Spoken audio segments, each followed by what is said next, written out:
Altus T1 tank is joining us. Does everybody remember the Altus tank? It was a very hyped up tank from about a year ago. Well, this is the newest, most recent version of the Altus.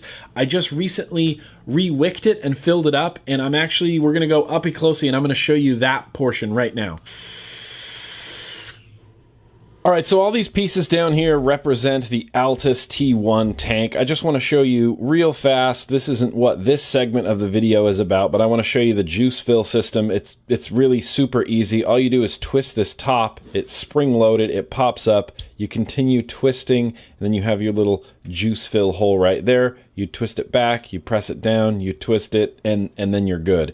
Really super simple, easy fill system. But what I really want to show you now is how I'm going to re-wick it. I've only re-wicked this once, hence why it's entering the Tuesday Bro Tuesday queue, and I want to try re-wicking it again, as well as using it in temperature control mode. So you have this sort of chimney piece that your heating element is going to slide into, just like that. And what you want to accomplish is you want to have wicks all around that heating element and then coming out the side here. So what you're going to need to do first, obviously, is disassemble everything. Disassemble. And you also have an interesting little cotton clip thing here that's going to go on kind of at the very end. All I did was grab a piece of cotton, and you want the fibers of the cotton running horizontally. So what you can do to measure it, and this is just how I measured it, is I took some cotton and I folded it over and I cut it to where it looks like, yeah, that's actually going to be pretty good. So when I place it on there and fold it over,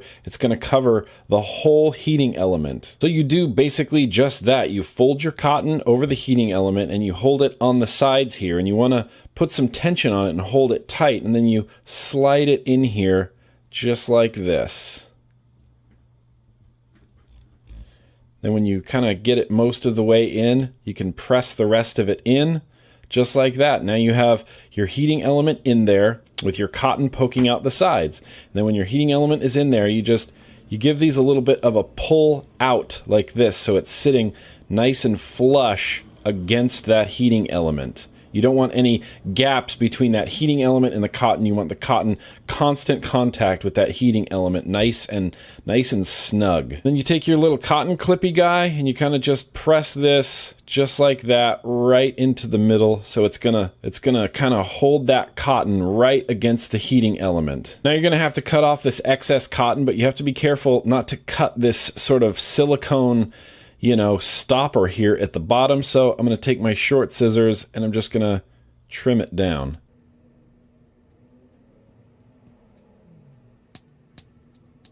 Yeah, that looks pretty good. Do the same thing on both sides.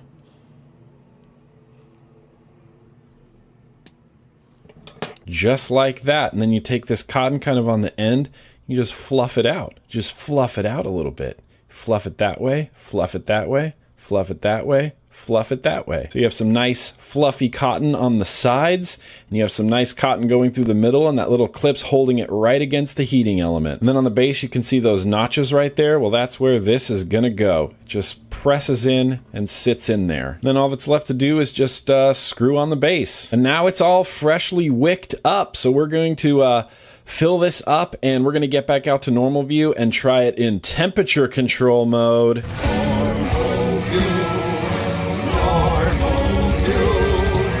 So yeah, that's how you re-wick it. It's actually really easy. I've done it a few times, and I just wanted to show it on video. It's really easy to do, and it wicks really stupidly well. Every time I take a drag on this, I can see bubbles coming out from my little wick holes right there, and it's never, not once, never leaked or pissed juice anywhere, and that makes me very, very happy. That's my least desirable quality in a tank, is when it leaks or pisses juice. This one has done neither. All it does is just wick juice right to that heating element. The weird thing about this tank is that tungsten heating element. It's just a plate that heats up, and it really varies in resistance. I've seen this exact tank on multiple mods read anywhere from a 0.3 to like a 0.8 0.8 sometimes when it gets hot. So your resistance is kind of weird and all over the place. David said that you can use this in temperature control. David's the creator of this, of the Altus T1. He said you can use it in temperature control. You can use it with custom TCRs. And he recommended a setting on your TCR of 300. And I don't use custom TCRs, so I don't know exactly what that means, but I put it on my Sigeli Fuchai. I went to the custom TCR menu. I put the settings at 300, and it seems to be working pretty freaking well. I have my temperature set at 330 degrees. Right now it's reading a 0.51, which I've locked that resistance in here, and it defaults, the Fuchai, I believe, defaults to 100 watts. This is the Fuchai 213 Plus, by the way, in case anybody's wondering. It defaults to 100 watts, but I have it set to 330 degrees. As with this Altus, and the same thing happened with the other Altus, there is like that weird ramp up time that I can't seem to get rid of. I was rocking this in power mode for so long that I would turn up my wattage really high and it would kind of help eliminate that ramp up, but there's still a little bit of a ramp up. See, I can press and hold the button and then I hear vapors happening.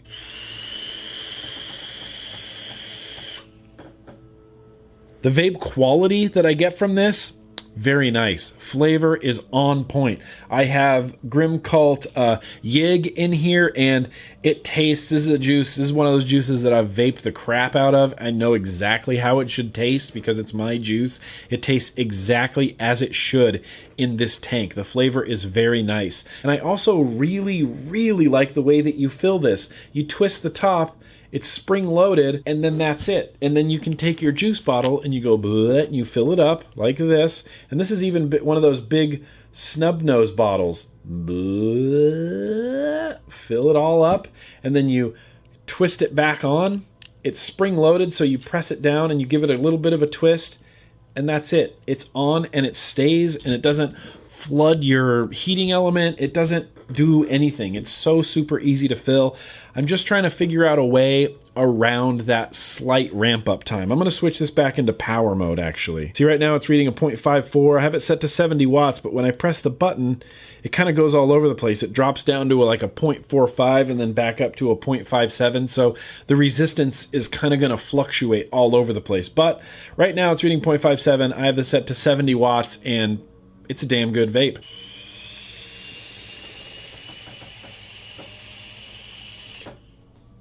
That could even stand to have, see, now it's reading a 0.75. So I'm going to turn this, I don't know, let's turn this up. I'm just going to turn my wattage up. 79 watts. Let's give it a shot. Kind of helped eliminate that ramp up time.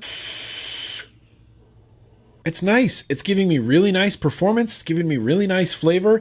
I have a feeling this is going to stick around for just a little bit. What I intend to do with this Altus tank, I know it's really easy to take apart and clean. That's a no-brainer. And I know it's really super easy to wick, which I just showed you how to do. I want to figure out the custom TCR settings for this tank. And I know, coming from me, that's a really weird thing to say, but this tank is designed to be used in temperature control mode with custom TCR settings. So I need to find a device that has very simple, easy to use custom TCR settings, and I want to get this dialed in perfectly so that I can eliminate that ramp up so that I can just get straight hot warm vapor right into my mouth hole. That's my goal with this. So welcome, Altus T1. This is Tuesday Bro Tuesday. Tuesday Bro Tuesday. This is the Altus T1. It's a damn good vape.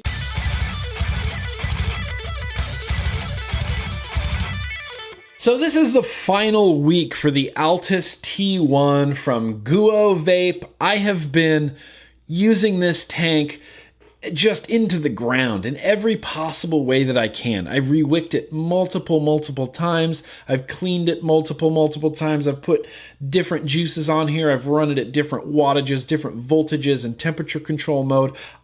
Out of everything I've ever reviewed, I think I've got to know this Altus T1 the most intimately. Let me just have a vape on it to start off with. I have it running in regulated series mode on the Noisy Cricket version 2. I've adjusted it to taste. It's just a little bit backed off from like full power. The tank wicks great. It's easy to re-wick. I already showed you guys how to re-wick it. It's really easy to re-wick, but it also wicks really well. I don't get any dry hits when I wick it, and when the juice is going where it's supposed to go, I get no dry hits. Having it where it is right now on the power dial eliminates that ramp up time. All I get is delicious, very flavorful, warm vapor into my mouth hole, which is what you really want from a vape, right? At least that's what I really want from a vape. Delicious, warm, milky clouds. Like I said, running it on the Cricut, it eliminates that ramp up time. I used it in temperature control with custom TCR settings, with custom preheat settings, on nickel alone, on nickel with custom preheat settings. And honestly, the best way I've found to run this vape is on a regulated mod at a fairly high wattage. All the other ways of running it were fine, but they take a lot of effort to really dial in. I'm not a huge fan of temperature control in general, so taking those extra steps to like, okay, I'm gonna set my preheat at 100 degrees for 1.5 seconds, and then I'm gonna set my custom TCR values to 320, and then I'm gonna plug this tank on, and then I'm gonna lock in the resistance, and then I'm gonna adjust my wattage to this, then I'm gonna adjust my temperature to this, and then I'm gonna vape it. All those steps just annoyed the hell out of me, because I can get the same quality of vape from this tank using all of those complicated settings. I can just put it on a noisy Cricut and adjust the wattage to taste and have a really good vape experience with it. Ultimately, I have really enjoyed my time with the Altus T1. Wicking it is effortless. Cleaning the tungsten plate on the inside, also very effortless. You can plug it right onto your mod. You can pulse it and glow it red. All I did was I glowed it red hot a few times. I let it cool down. I took a dry toothbrush and I just went wash, wash, wash, wash, wash, wash, glow it. It looked brand new again. You take some cotton, you fold it, you press it, you trim it.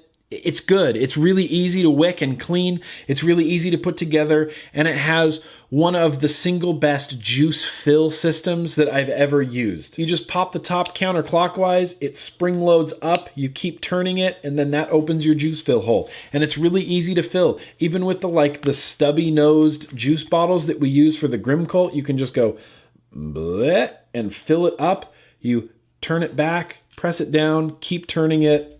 That's it. It's full. It's so easy to fill. And it also happens to give me a really nice vape that I really enjoy. And the flavor on this tank is spot on. I mean, it is on point. This is Rainbow Sherbet in the Dark. This is from Grimm Cult. This is a juice that I have vaped, I mean, a lot, so much. I vaped this juice so much. I know exactly how it should taste, and it tastes flawless in this Altus T1 tank.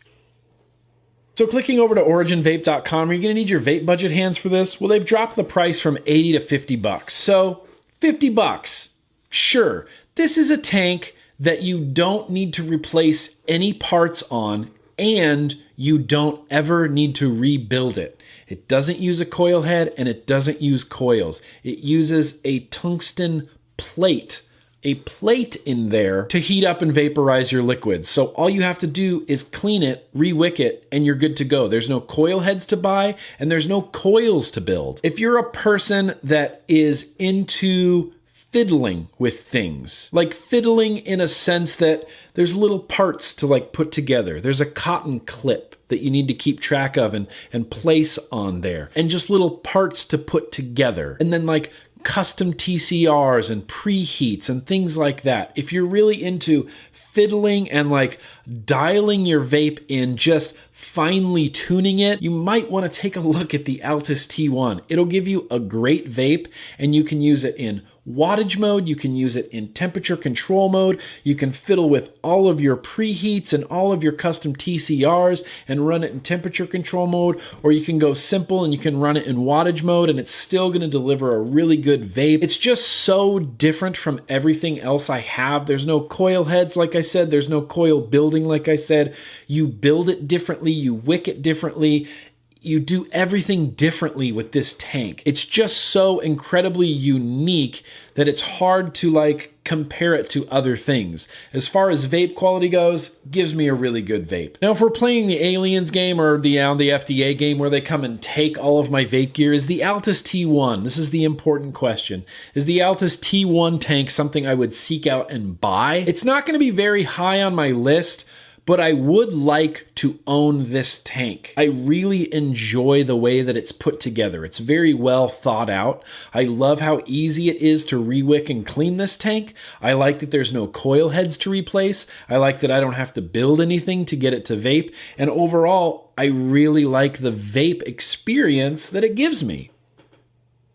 It is what it is. It's the Altus T1. I'm going to post a link down in the description to Origin Vape. If anything that I've said has like piqued your interest, then definitely it's worth a check out. If you're a simple vapor and you build like 24 gauge 7 wraps, Altus T1 might not be for you. If you're a simple vapor and you just like a tank with a coil head that's replaceable and you don't have to worry about custom TCRs or preheat settings or wicking things, then the Altus T1 might not be for you. I feel like there's a very niche audience that this tank is for, and that those people are absolutely going to love it. So, thank you, Altus T1. I had a genuinely fun, interesting, engaging time with this tank. Thank you for being in Tuesday Bro Tuesday, but you're leaving it. I guess I didn't rate the support, but I'm going to rate this like a thumbs up and like 1 banana sticker. Just for being so unique, you get a banana sticker. It's hard to recommend this tank to every vapor out there. Like I said, there's like a very niche market for this tank, but those people are probably absolutely going to love and go bananas for this tank. Flavor is very on point.